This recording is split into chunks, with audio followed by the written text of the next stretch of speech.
हे दोस्तों, कैसे हैं आप सब। उम्मीद करता हूँ भाई आप सब बढ़िया होंगे, अच्छे होंगे। दोस्तों, क्या कभी आपने सोचा है कि किम जोंग कैसे अरबों रुपए कमाते हैं। देखिए, उनके बारे में ये बात तो आपने सुनी होगी कि वो 200 करोड़ से ज्यादा की शराब हर साल पीते हैं और वो हजारों करोड़ की कार पर सवारी भी करते हैं। अपना खुद का रिजॉर्ट है इनका और दुनिया का हर सुख ये हासिल करते हैं। दोस्तों, वही खबर ये भी आती है कि किम के देश की हालत इतनी खराब है, इतनी बेकार है कि वहां पे लोग भूखे मारे जा रहे हैं। जी हाँ, सोचिए कैसे हो सकता है कि एक तरफ तानाशाह किम खूब माल छाप रहा है तो वहीं दूसरी तरफ खुद के देश के लोग यानी कि नॉर्थ कोरिया के लोग भूखे मारे जा रहे हैं। आज की इस वीडियो में दोस्तों हम आपको बताने जा रहे हैं कि कैसे किम बिना कुछ किए हजारों करोड़ों की कमाई करता है और कैसे ये दिन पर दिन अमीर होता जा रहा है। दोस्तों, किम की संपत्ति हर दिन बढ़ती ही जा रही है। भले ही इसके देश के लोगों की हालत और सेहत बिल्कुल पतली हो रही है, लेकिन किम और मोटे होते जा रहे हैं। अभी भी ये खुद के मुनाफे के लिए अपने देश के लोगों का खूब खून चूस रहे हैं। दोस्तों, क्या कभी आपने सोचा है किम इतना पैसा कहां से बनाते हैं? क्योंकि ना तो इनकी कोई कंपनी और ना ही कुछ और, लेकिन फिर भी ये पैसे कमाने के मामले में बहुत आगे कैसे हैं। देखिए दोस्तों, मैं आपको बता दूं कि किम हर वो काम करते हैं जिसे हमें करने से मना किया जाता है और आमतौर पर जिसे हम और आप गुनाह कहते हैं। ये लड़कियों की सप्लाई करते हैं। जी हाँ, यानी कि लड़कियों के दलाल हैं ये। और तो और दोस्तों, ये ड्रग्स तक बेचते हैं और दुनिया को नशा बेचकर उन्हें धीरे धीरे मौत की नींद में सुला रहे हैं। लेकिन सबसे बड़ी बात यह है कि ये कुछ देशों को डराकर भी पैसे कमाते हैं। दोस्तों, आपने सुना होगा किम हर 1 या 2 साल में ये कह देते हैं कि हम एटॉमिक बॉम्ब से हमला करने वाले हैं, हम अब दुनिया को परमाणु बॉम्ब से उड़ा देंगे, हम सब कुछ तबाह कर देंगे, वगैरह वगैरह। लेकिन दोस्तों, क्या वाकई में आज तक ये ऐसा कर पाए हैं? नहीं, बिल्कुल भी नहीं। लेकिन फिर भी ये धमकी इसलिए देते हैं क्योंकि इसके बदले में इनको बहुत सारे पैसे मिलते हैं। आपको यकीन नहीं होगा दोस्तों, लेकिन ये बात बिल्कुल सच है कि जब जब इन्होंने एटॉमिक बॉम्ब से हमला करने की बात की है, तब तब इनको अमेरिका से बड़े अमाउंट में रोकड़ा मिलता है। इन्हें पता है कि जैसे ही हम परमाणु बॉम्ब से हमला करने की बात करेंगे, वैसे ही अमेरिका से पैसा मिल जाएगा। दोस्तों, ऐसा बहुत पहले से होता रहा है और आज भी चल रहा है। अमेरिका ने दुनिया में शांति बनाने की कसम खा रखी है और वहीं किम की धमकियों से डरकर अमेरिका इनको पैसे देता है। जब भी इन्हें पैसे चाहिए होते हैं, ये परमाणु बॉम्ब का नाम लेते हैं। सबको लगता है कि ये तो सनकी है, ये कुछ भी कर सकता है। इससे अच्छा ये है कि इसकी बात मान ली जाए। दोस्तों, यही सब करके किम अपने लिए बहुत सारा पैसा बनाता है। हालांकि पिछले कुछ दिनों से इनकी झूठी धमकियों में कोई नहीं आया और दुनिया को भी ये बात समझ में आ रही है कि किम सिर्फ पैसे लेने के लिए धमकी देते हैं। हालांकि ये बात भी सही है कि किम का दिमाग खराब है और वो किसी भी देश के खिलाफ एटम बॉम्ब से हमला कर सकते हैं और लाखों लोगों की ये जान भी ले सकता है। कहते हैं दोस्तों कि किम को पैसे के साथ साथ सोने की आदत है और जब भी पैसे लेने की बात आती है, कमाने की बात आती है, तो ये सबसे पहले दुनिया को धमकी देता है। दोस्तों, एक घिनौना तरीका जो कि किम ने ढूंढ निकाला है पैसे कमाने का, वो है लड़कियों की दलाली करना। आपको यकीन नहीं होगा कि इतना बड़ा तानाशाह इतनी नीच हरकत कैसे कर सकता है सिर्फ पैसों के लिए। ये पैसे के लिए किसी के साथ कुछ भी कर सकते हैं। सुनने में आया कि दोस्तों इन्होंने एक प्राइवेट रूम बना के रखा है जहाँ पर ये लड़कियों को पकड़ कर लाते हैं और सबसे पहले उनके साथ खुद की मौज करते हैं और उसके बाद उन लड़कियों को दूसरे देश में जिस्म का धंधा करने के लिए भेज देते हैं, जिससे किम को बहुत सारे पैसे मिलते हैं। कहा तो ये भी जाता है कि चीन से और पाकिस्तान से भी महिलाओं को और साथ ही जवान लड़कियों को उठाते हैं और उनसे गलत काम करवाते हैं। किम इस घिनौनी हरकत से लाखों करोड़ों रुपए कमाता है। हाल ही में दोस्तों, किम ने 100 से ज्यादा लड़कियों को यूरोप के नाइट क्लब में भेजा था। ऐसा कहा जाता है कि यह पागल आदमी है, यह पैसे के लिए कुछ भी कर सकता है। दोस्तों, अभी कुछ दिन पहले की बात है कि जब नॉर्थ कोरिया के साइबर क्रिमिनल ने लाखों करोड़ों का चूना लगाने की कोशिश की थी बांग्लादेश बैंक को। साल 2016 में उत्तर कोरिया के हैकर्स ने बांग्लादेश की नेशनल बैंक पर हमला करके $1 बिलियन हड़प लेने की साजिश को लगभग अंजाम दे ही दिया था।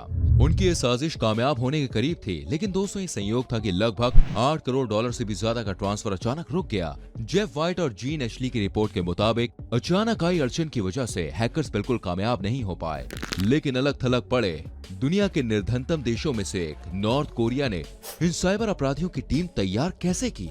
आपको बता दें, पूरा मामला प्रिंटर की एक गड़बड़ी से शुरू हुआ। जैसे कि रोजमर्रा की जिंदगी में होता है, इसलिए जब बांग्लादेश बैंक में प्रिंटर में ये खराबी आई तो कर्मचारियों ने वही सोचा जो हम में से ज्यादा लोग सोचा करते हैं कि ये कोई टेक्निकल दिक्कत है और ये कोई बड़ी मुसीबत नहीं लग रही थी। लेकिन तभी नॉर्थ कोरिया के साइबर क्रिमिनल्स ने इन्हें बहुत ही बुरी तरह फंसा दिया। दोस्तों, नॉर्थ कोरिया के इस केस को लेकर कुछ लोगों को आश्चर्य हुआ क्योंकि ये दुनिया के निर्धनतम देशों में से एक है। ये टेक्नोलॉजी और इकोनॉमिकली लगभग हर दुनिया से अलग है। फिर भी FBI के मुताबिक बांग्लादेश बैंक के सिस्टम में हैकिंग का ये दुस्साहसिक अपराध पूरे एशिया में फैले हैकर्स के रहस्यमय टीम की तैयारी का नतीजा था और ये टीम उत्तर कोरिया शासन की मदद से ऑपरेट कर रही थी। साइबर सिक्योरिटी इंडस्ट्री में नॉर्थ कोरिया के हैकर्स को लेजरस ग्रुप के नाम से जाना जाता है। बाइबल में लेजरस का मतलब है जो कि मौत के बाद भी जीवित होकर इस दुनिया में आ गया था। लेजरस ग्रुप का सामना कर चुके विशेषज्ञों का मानना है कि बाइबल के लेजरस की तरह इस ग्रुप में मिटकर भी वापसी करने की गजब की ताकत है। हालांकि एफबीआई ने इस ग्रुप के एक संदिग्ध हैकर पार्क जिन हेयो की विस्तृत जानकारी पेश की थी। एफबीआई की ओर से पेश की गई जानकारी के मुताबिक जिन हेयो के कंप्यूटर प्रोग्रामर है और उन्होंने देश की टॉप यूनिवर्सिटी में से ग्रेजुएशन करने के बाद north Korean company chosen expo में काम किया। चीन के बंदरगाह शहर डालियन में उन्होंने इस कंपनी में काम करते हुए पूरी दुनिया में बिखरे इसके ग्राहकों के लिए ऑनलाइन गेमिंग और गैम्बलिंग प्रोग्राम्स बनाए थे। दोस्तों, आपको बता दूं कि नॉर्थ कोरिया के लोग तो गुलाम हैं ही, लेकिन सबसे दुख की बात यह है कि किम अब अपने देश के लोगों को चीन में और बाकी देशों में मजदूरी करने के लिए भेजता है। किम का मानना है कि ऐसा करके ये दूसरे देशों के साथ अच्छे रिलेशन बिल्ड कर रहा है और साथ ही खूब पैसा भी कमा रहा है। नॉर्थ कोरिया के लोग की हालत कैसी है आप इस बात से समझ सकते हैं कि जिस भी मजदूर को काम पर भेजा जाता है उसे कम से कम एक दिन में 18 से 20 घंटे का काम करना होता है। उसे दिन रात मेहनत करनी होती है और वो कहीं भाग भी नहीं सकता। जी हाँ, हर 100 मजदूर पर 4 या फिर 5 आर्मी ऑफिसर्स तैनात रहते हैं जो कि ये सुनिश्चित करते हैं कि कोई काम की जगह से ना भागे। ये भी एक तरीका है जिससे किम दुनिया से पैसे कमाता है। दोस्तों, खुद तो मजदूर के नाम पर अच्छे पैसे कमाता है ये, और बदले में उन्हीं मजदूर को एक वक्त का खाना मिलता भी है या नहीं उसकी ये खबर नहीं रखते। लगता है दोस्तों नॉर्थ कोरिया के लोगों को भी गुलामी करना पसंद है, क्योंकि अगर वो चाहते तो किम जैसे तानाशाह को कब का उखाड़ सकते थे, लेकिन नहीं, यहाँ के लोग एकदम चुपचाप होकर किम का टॉर्चर सहते रहते हैं। इतने टॉर्चर के बदले इन्हें 20 घंटे काम करके सिर्फ एक वक्त की ही रोटी नसीब होती है और जब ये मर जाते हैं तो बॉडी को वैसे ही किसी भी जगह पर फेंक दिया जाता है। दोस्तों, उत्तर कोरिया पर कई दशकों से व्यापार में प्रतिबंध लगे हैं, लेकिन कभी कभी ये देश अन्य देशों की तरह ही व्यापार करता हुआ दिखता है। कई कंपनीज के लिए उत्तर कोरिया बहुत ही जोखिम से भरा है, लेकिन डच आईटी कंसल्टेंसी के संस्थापक को ऐसा लगता है कि नॉर्थ कोरिया परफेक्ट जगह है बिजनेस करने के लिए।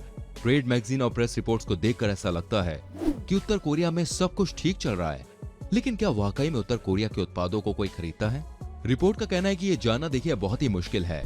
हालांकि निश्चित तौर पर ये उत्पाद सिर्फ दिखाने के लिए नहीं होते। उत्तर कोरिया अपना ज्यादातर बिजनेस चीन के साथ करता है, जो संभावित तौर पर 90% है। यूएस सेंट्रल इंटेलिजेंस एजेंसी के अनुसार उत्तर कोरिया का लगभग 3/4 व्यापार उसके पड़ोसी चीन के साथ है। इस कारण कई देशों को लगता है कि चीन ही उसके साथ व्यापार पर प्रतिबंध लगाकर उत्तर कोरिया के परमाणु कार्यक्रम को रोक सकता है। अमेरिकी राष्ट्रपति ने बैन को लागू करने के लिए खास तौर से चीन पर जोर दिया था। ये बैन कोल, सी फूड और टेक्सटाइल्स के एक्सपोर्ट पर लगाए गए थे। अमेरिका ने कहा था कि अगर ये बैन उत्तर कोरिया पर लागू हो जाते हैं तो विदेशी व्यापार का उसका 1/3 हिस्सा पूरी तरह से खत्म हो जाएगा। कोयला उत्तर कोरिया का मुख्य निर्यात है, जिससे ये इलीगल तरीके से पैसा कमाता है। फरवरी 2017 में चीन ने घोषणा की कि वो संयुक्त राष्ट्र के प्रतिबंधों का पालन करने के लिए उत्तर कोरिया से सभी कोयला आयात समाप्त कर देगा। हालांकि उत्तर कोरिया का कोयला उद्योग अभी भी फल फूल रहा है और एक रिपोर्ट में सामने आया है कि अभी भी कोयले को जहाज से चीन तक पहुंचाया गया है। इन सब के अलावा दोस्तों उत्तर कोरिया में कुछ विशेष कारोबारी कंपनीज हैं जो मजदूरों को रूस, चीन और कुछ अफ्रीकी और यूरोपीय देशों में रोजगार के लिए विदेशी कंपनियों में नौकरी दिलाती है। विदेशों में काम करने के लिए मजदूरों के बयानों के आधार पर हुए शोध में ऐसा पाया गया कि अधिकतर मजदूरों का वेतन उत्तर कोरिया भेजा जाता है, जो कम से कम 2/3 होता है। साथ ही नॉर्थ कोरिया में मजदूरों के लिए जो मुश्किल परिस्थितियां हैं, उसके चलते विदेश में काम करना उन्हें ज्यादा आकर्षित भी करता है। जिस देश में नॉर्थ कोरिया से मजदूर जाते हैं वहाँ सख्त निगरानी का तरीका लागू किया जाता है ताकि कोई भी मजदूर उसकी नजर से बच ना पाए। दोस्तों, उत्तर कोरियाई अर्थव्यवस्था मूल रूप से उसके हथियारों के सौदों से चल रही है। ये एशिया, अफ्रीका और मध्य पूर्व में हथियारों और संबंधित सामग्री का व्यापार करता है और उससे बहुत सारा पैसा भी कमाता है।